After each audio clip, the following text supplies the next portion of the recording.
All right.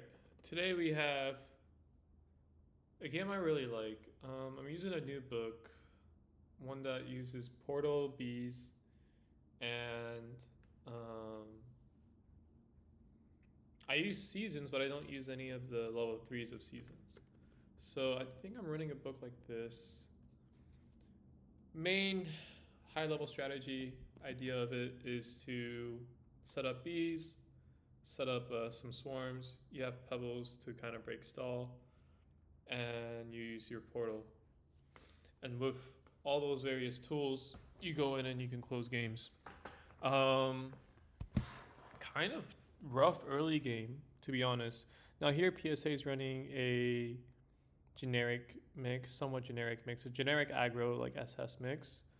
And I think this game's going to be a good demonstration of how to play and dance around Shock Shield.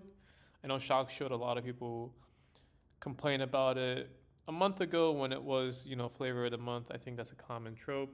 People kind of complain about things, and then, you know, the flavor of the month changes, and then they stop complaining about it and complain about something else. I think right now, seasons and monarchs are the big complaints. But yeah, I think as you saw, I use the BFTP to flash. Usually, I don't do that. Depends on my book. But in this particular case, I know I have a very weak early game. And I'm okay with using my limited spells like BFTP if it means that I can have somewhat of a, I want to say like somewhat of a decent transition to the mid game. Because if I can transition decently to the mid game, then I can win a little better. But here I find out he has snare. I was thinking, okay, if he had shock shield, it'd be kind of awkward. But he has snare here, and it actually works out really well for him. Instead of engaging, with him having snare and everything, I don't want to go aggro. This is exactly what I really wanted to do. I really wanted to just kind of stall a little bit so that I force the guy to set up. I want to force him to essentially just you know set up his shit. Also, this is the wrong book. The only difference in this is my current book, but the only difference is I have Peg, not Monarchs in this book. So keep that in mind. Otherwise, it's one for one the exact same book. The replay file doesn't show it correctly. I think in this case, right, Peg is a lot better in some cases, right? Because it can go undead for one. I think in conjunction with spells like Tree, in conjunction with spells like Ice Shield, Peg is always going to be better. I know some people have said, Monarchs are like so strong or this or that. I actually think Peg is still better. But yeah, another core thing you guys will probably notice is I use Portal a lot to basically, um, you know, change up the stall scenario of the game. Um, Thankfully, my tree cooldown was back, and I just kind of realized that as I was positioning that peg. Otherwise, he could have BFTP'd potentially and started going aggressive on me. But when I realized that, I was like, oh, yeah, just tree. Because the next turn, I'll be able to go up through the portal as well, completely negating the tree here, which is really good for me. Um, so, yeah, seems like his strategy is to stack Havilands, which is, fine. I don't think it's a particularly strong strategy. Yes, by turn like 35, 40, 45, depending on how many of them you can do, um, it could be a strategy that for sure gets you like 120, 30 damage Havilands.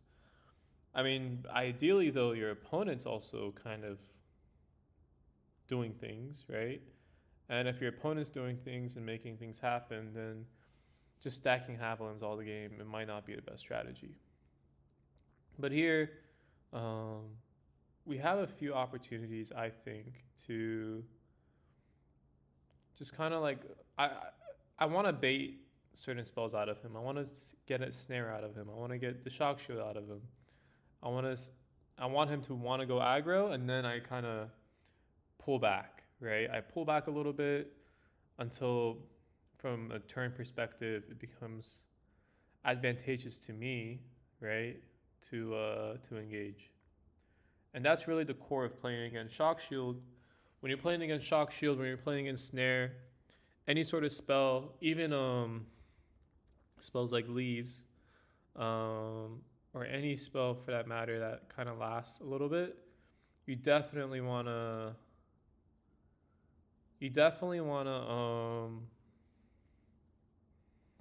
just bide your time, get your setup. Here I got a little unlucky. The tree actually did block off the bees completely. And I had to go down and use a BFTP, but that's completely okay. My BFTPs don't matter too much. What does matter is just kind of staying healthy, particularly my prots and stuff. I feel pretty good. Like right now, positionally, this is great. And both Pegs and Monarchs, while they provide a lot of utility, they're not spells that would stop me from going aggressive on someone. So in this case, they're not spells that necessarily I look at and I'm like, okay, I need to not go aggressive here because he's got, these spells. So if he had a swarm or something, that would be a different matter altogether because that would force me, maybe not immediately, but let's say 3-4 turns down the road, it kind of forces me to essentially disengage or deal with the swarm. But pegs are a different matter altogether. I'm not necessarily forced in one way or another to deal with them, right? So here you see he shock shields. What I could do is I could, try to BFTP or like get out somehow. But no, again, like I've said before, the optimal way to play against spells like shock shield is 100% you just want to disengage. And people are trying to like nerf the spell or something like that. I do not think it needs any nerfs. I think people just need to learn how to disengage properly. Easier said than done, especially in a small community where people might not necessarily want to learn these types of things. But yeah, I don't think there was any shock shield nerfs on the table. There was definitely Portal SS nerfs, which on that matter, Portal SS is like completely out of the meta, right? Like it's not something that's really discussed. Something that like people really want to nerf too much anymore. It's not flavor of the month anymore. So yeah, I'm just like, that's cool. You can nerf Portal SS, whatever.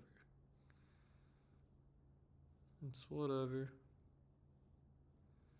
Here I put the B there just to kind of zone the guy out. And then I get a really high quality leaves where I was able to just zone him out from here. He can't kind of get out. This is like all your spells, but particularly like leaves or something like that. If you can have some multi-purpose utilization out of them, they can become really nice to use, right? And here we can just use a BFTP. Kind of kill this tree off. Put the swarm on the left side to kind of threaten the swarm aura for ourselves. Right. That tree should hopefully die soon. And these are books I'm kind of preparing for a potential one swarm meta. I'm not entirely sure if we will hit a one swarm meta age. It could happen, right? But should it happen, you want to be kind of prepared for it. And this is probably a type of book that still would give you turn efficiency, right? Yes, having 2 swarms is nice with a book like this, but having 1 swarm can still be effective with a book like this. The reason 1 swarm just was not good in the past is because, these kind of spells were not maybe out or viable or whatever way back when, right? once like some of these new metas were like starting to get developed, with boars, with trolls, with um, now with bees, you have a lot more turn efficient moves. So like gargoyle totem, there's just so many more moves than there used to be in the past, and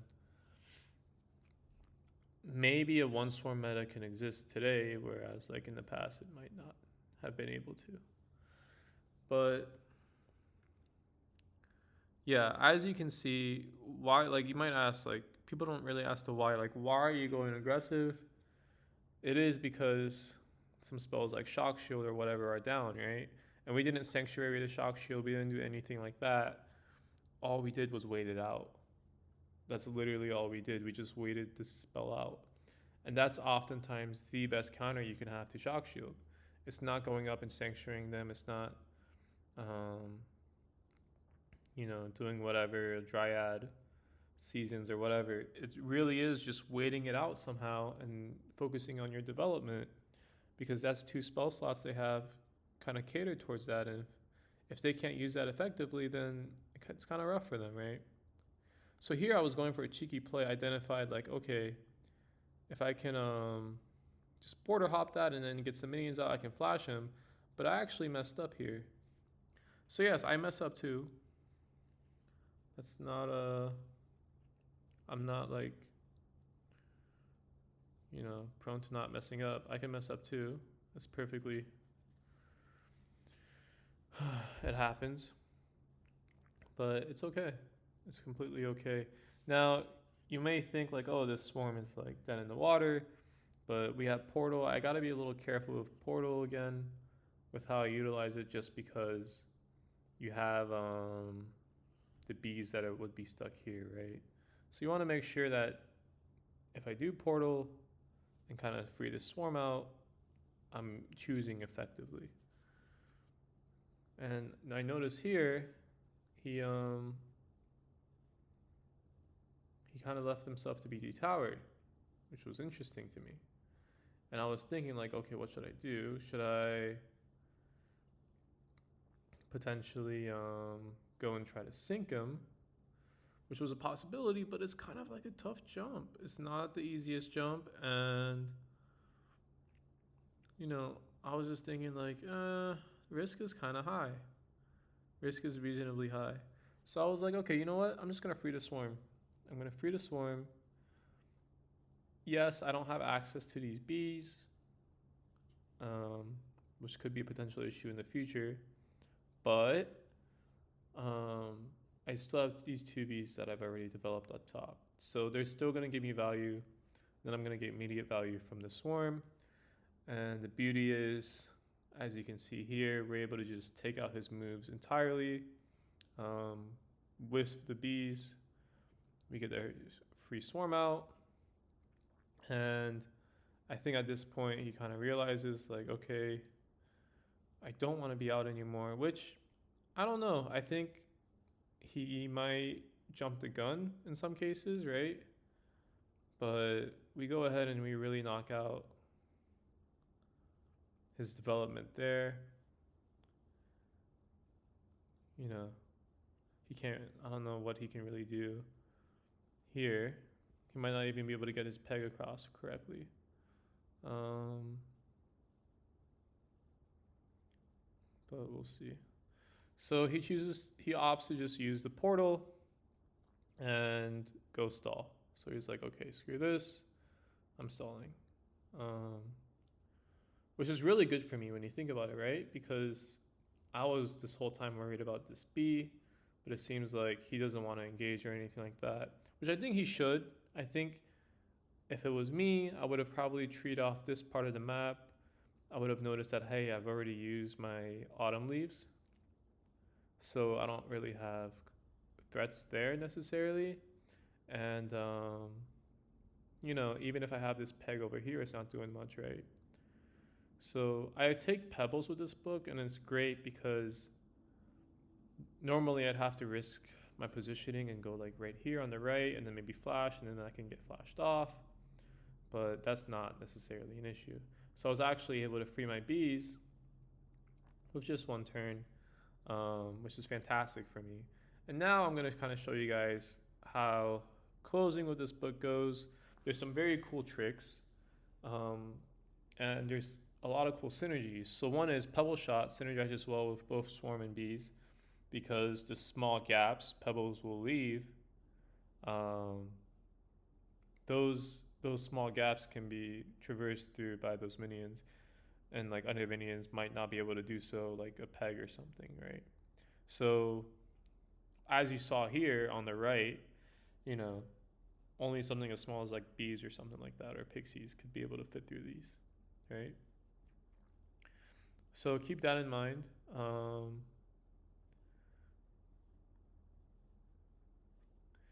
And traditionally, I'm not just gonna like go up top and like try to pebble shot towards him or something like that. Really want to effectively use all my tools. I was positioning here for portal grab, but I actually don't have portal up yet, and so I'm just like, okay, well, I can zone out his land, like take out his land, and then portal grab him the following turn. His uh, real HP doesn't matter, like 211, that doesn't matter. What matters most is his prots, making sure his prots are low. And I get a really good BFTP play there. Develop another swarm, which is fantastic. He kills the swarm. It's good for him.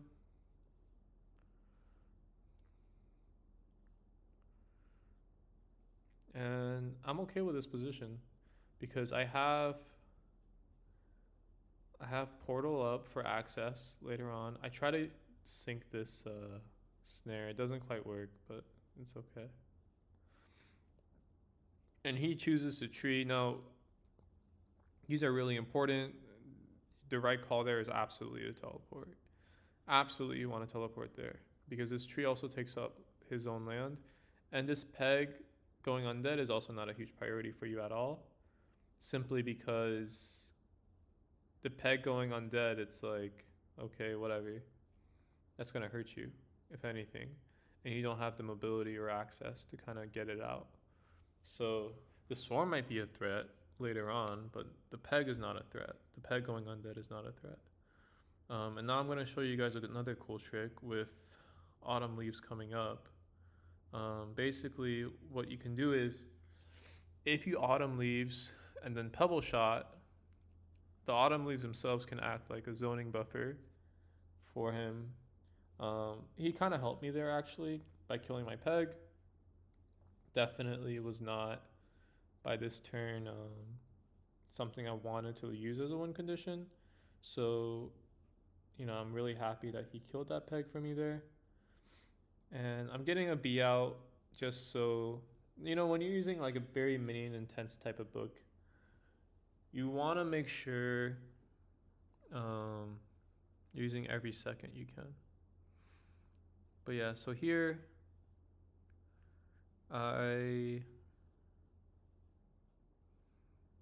my plan is to pebble him, but you have to play like a few turns ahead, right? So he kind of notices that. That's good on him, but he can't really do too much about it, to be honest.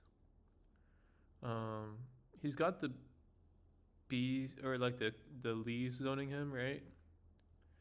Not the bees, the leaves. And now we got these two swarms up. And now it's like, okay, you can make your way up, right? Better not mess up. If you mess up, you're in a very tough spot. So he was like, no, I'm not even going to bother. Screw that. And I kind of mess up the ordering of these. Whenever you want to like hit a tree, use your swarms first because the bee's going to get stunned. And then use your bees at the end there. But we're able to get some good damage on the tree and hopefully kill that tree soon. And you just want to use all your tools. So I think any one of these tools could have been effective in some way. But if you can use if you can use them all in conjunction, then just like him having tree or something, or Pegasus or whatever, or your standard spells in generic aren't going to be enough to stall you out, right? Snare is cool, but against bees, snare actually doesn't do too much, simply because one bee prot will take out like all the snares, and then you just summon another bee, and it's not a big deal, right? So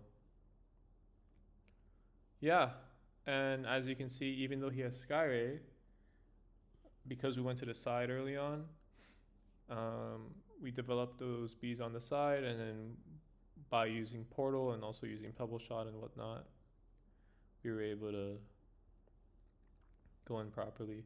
Notice I life dude that turn and I didn't just kind of go aggro. Reason being is just because I wanted the tree to die so that Pebble Shot could have like its maximum effect. And whenever you Pebble, also make sure you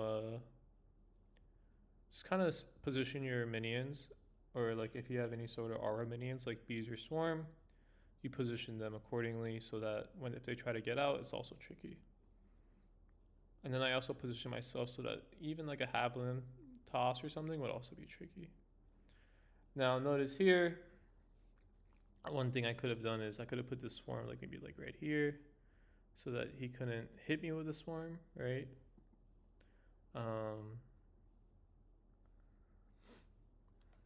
So there's like little areas of improvement, but you know, even if he does that, it kind of guarantees that I'll be able to kill his swarm the following turn with my own swarm, right?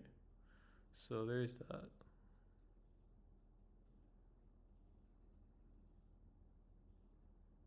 And he does need a BFTP if he wants to get over there. Or he needs to deflight, I'm pretty sure. I think deflighting would work.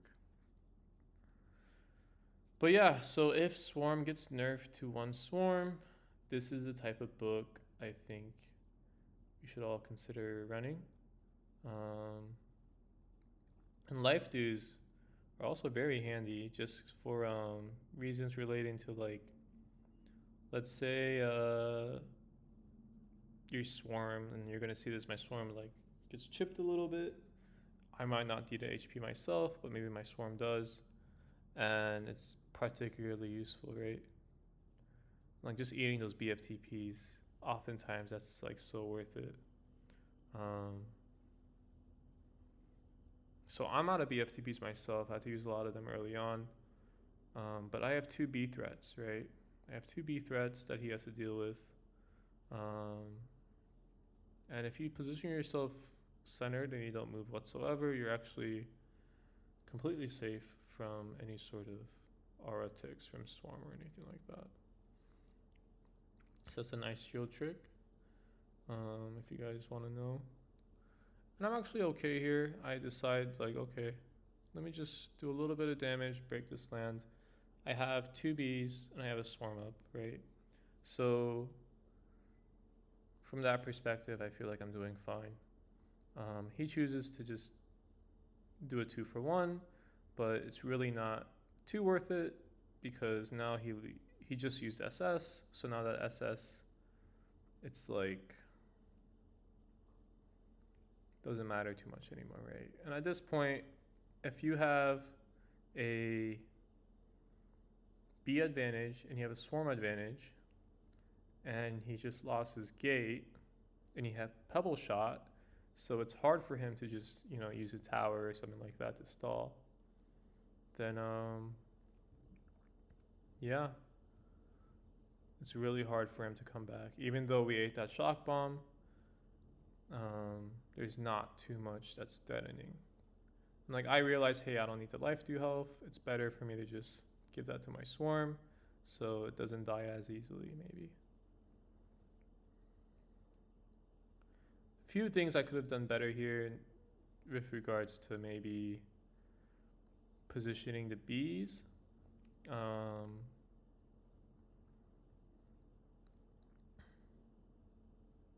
Yeah, like I could have positioned those bees a little better. Like we have like one bee here, and then you have like another bee there to essentially help trap him, kind of force him in that spot.